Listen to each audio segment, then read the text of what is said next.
پہلے انسان یہ سوچتے تھے یہ چاندنی جو ہے، چاند کی روشنی، یہ اس کی خود کی روشنی ہے۔ چند صدی پہلے ہمیں پتہ چلا کہ چاند کی روشنی، چاندنی اس کی خود کی روشنی نہیں ہے، یہ سورج کی لی ہوئی روشنی ہے، سورج کی منعکس شدہ ریفلیکٹڈ لائٹ ہے، بوروڈ لائٹ ہے۔ قرآن مجید میں اللہ سبحانہ تعالیٰ فرماتے ہیں سورہ فرقان میں، سورہ نمبر 25 آیت نمبر 61 میں، اللہ سبحانہ و تعالیٰ نے آسمان میں برج رکھے، تاروں کے جھنڈ، اور اس میں رکھا سورج جس کے پاس خود کی روشنی ہے، سلگتا ہوا چراغ، اور رکھا چاند جس کی لی ہوئی روشنی ہے۔ قرآن میں سورج عربی میں کہا گیا ہے شمس، اور اس کی روشنی کو کہا گیا ہے سراج، وہاج اور دیا، جس کے معنی ہے سلگتا ہوا چراغ یا مشال یا دیا۔ تینوں کے معنی ہیں کہ سورج کی روشنی خود کی ہے، اور چاند کو کہا گیا ہے قرآن مجید میں قمر، اور چاندنی کو کہا گیا ہے منیر یا نور۔ منیر مینز بوروڈ لائٹ، لی ہوئی روشنی، یا نور میننگ ریفلیکٹڈ لائٹ، منعکس شدہ روشنی، ریفلیکٹڈ لائٹ۔ آپ سوچ سکتے قرآن مجید 1400 سال پہلے کہتا ہے کہ یہ چاندنی خود کی روشنی نہیں ہے، چاند کی لی ہوئی روشنی ہے، اور اس کا ذکر سورہ فرقان سورہ نمبر 25 آیت نمبر 61 کے علاوہ سورہ یونس میں سورہ نمبر 10 آیت نمبر 5 میں، اور سورہ نوح میں سورہ نمبر 71 آیت نمبر 15 اور 16 میں۔ پہلے سائنسداں یہ سمجھتے تھے کہ زمین کائنات کا مرکز ہے، اور باقی سیارے چاند اور سورج زمین کے گول گھوم رہے ہیں، چکر لگا رہے ہیں۔ اسے کہتے تھے تھیوری آف جیو سینٹرزم، زمین کو مرکز سمجھنے کا نظریہ۔ اور یہ لوگ 2 صدی سے، ٹولمی کے وقت سے مانتے تھے، 16ویں صدی تک، جب تک کوپرنیکس نے کہا کہ زمین کے گول چاند اور سیارے نہیں چکر لگا رہے ہیں، لیکن سورج کے گول زمین، چاند اور باقی سیارے چکر لگا رہے ہیں، گھوم رہے ہیں۔ اسے کہتے تھے ہیلیو سینٹرک تھیوری، مطلب سورج کا مرکز ہونے کا نظریہ۔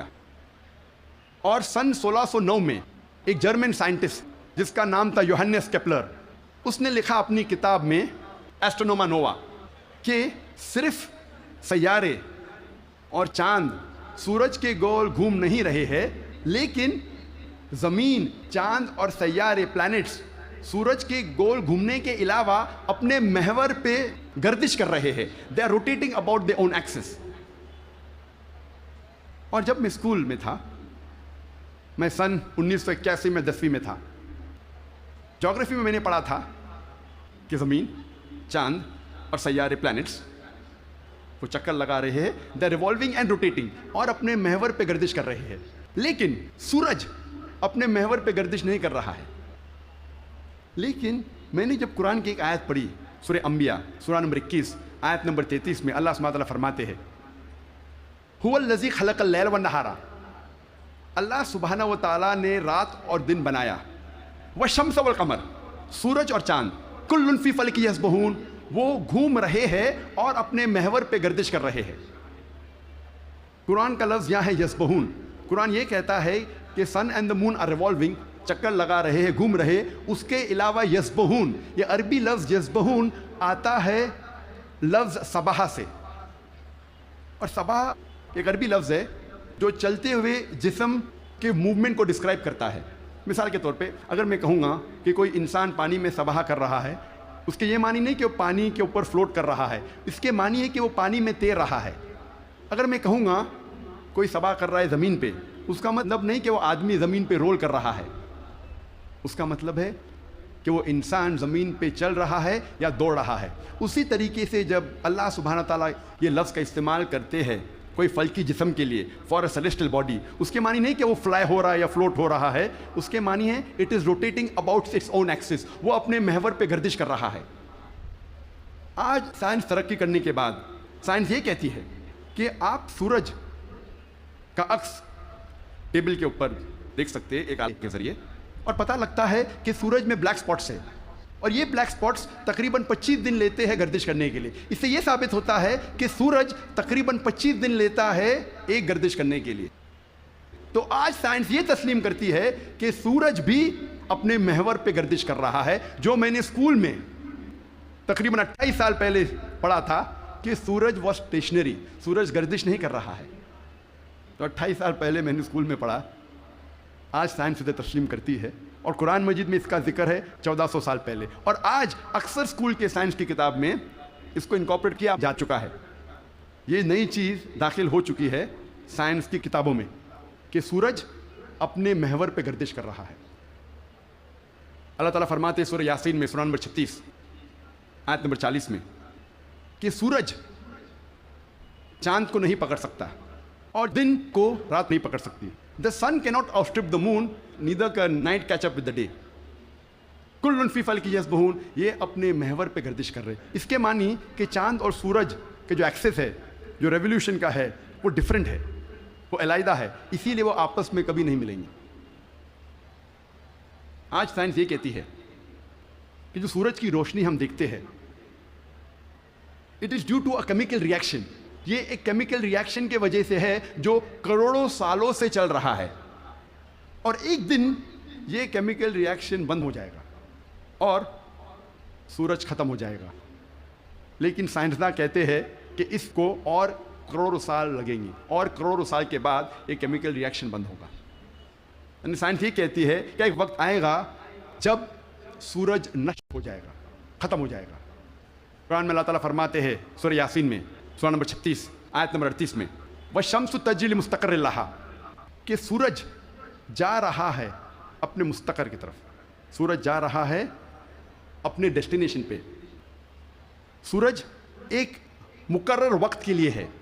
مستقر کے معنی مقرر وقت اور مقرر جگہ, اس کے دو معنی ہوتے ہیں. مستقر کے معنی کہ سورج ایک مقرر وقت کے لیے ہے اور مقرر جگہ کی طرف جا رہا ہے.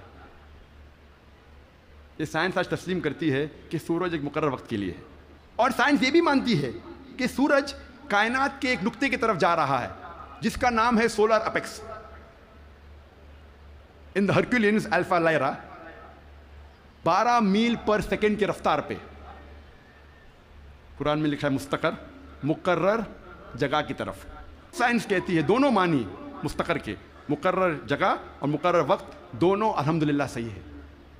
اور اس کا ذکر سورہ یاسین سورہ نمبر 36 آیت نمبر 38 کے علاوہ سورہ رعد میں بھی ہے سورہ نمبر 13 آیت نمبر 2, سورہ فاطر سورہ نمبر 35 آیت نمبر 13, سورہ لقمان سورہ نمبر 31 آیت نمبر 29 اور سورہ الزمر سورہ نمبر 39 آیت نمبر 5 میں.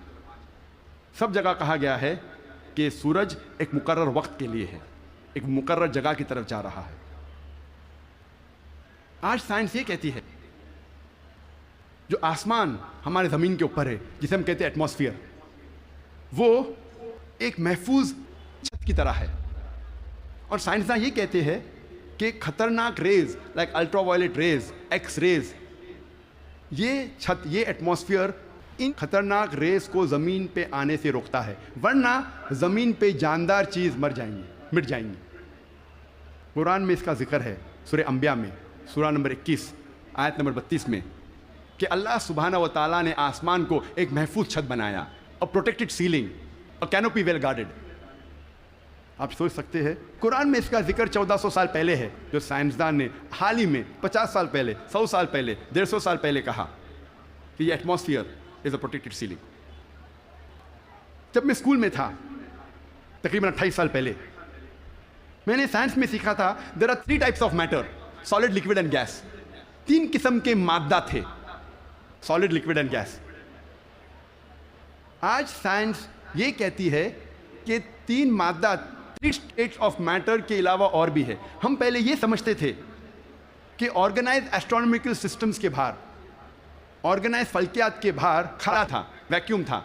آج سائنس کہتی ہے کیا انٹرسٹیلر اسپیس, سیارے کے بیچ مادے کے پل ہے, برجز آف میٹر ہے, جسے آج ہم کہتے ہیں پلازما, جسے سائنسداں کہتے ہیں 4th اسٹیٹ آف میٹر, 4تھی قسم مادے کی, آج سائنسداں کہتے ہیں پلازما ہے. قرآن میں اس کا ذکر 1400 سال پہلے ہے سورہ فرقان میں سورہ نمبر 25 آیت نمبر 59 میں 59 میں کہ اللہ سبحانہ و تعالیٰ نے زمین اور آسمان کو بنایا, اور اس کے بیچ میں ساری چیزیں بنائیں. مطلب زمین اور آسمان کے بیچ میں ویکیوم نہیں ہے.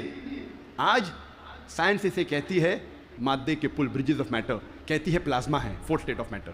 اور اس کا ذکر سورہ فرقان سورہ نمبر 25 آیت نمبر 59 کے علاوہ سورہ ہجر میں سورہ نمبر 15 آیت نمبر 85 میں، سورہ سجدہ سورہ نمبر 32 آیت نمبر 4 میں، سورہ صفات سورہ نمبر 37 آیت نمبر 5 اور سورہ احقاف سورہ نمبر 46 آیت نمبر 3 میں کئی جگہ لکھا ہے کہ اللہ سبحانہ و تعالیٰ نے زمین اور آسمان بنائے اور اس کے بیچ میں ساری چیزیں.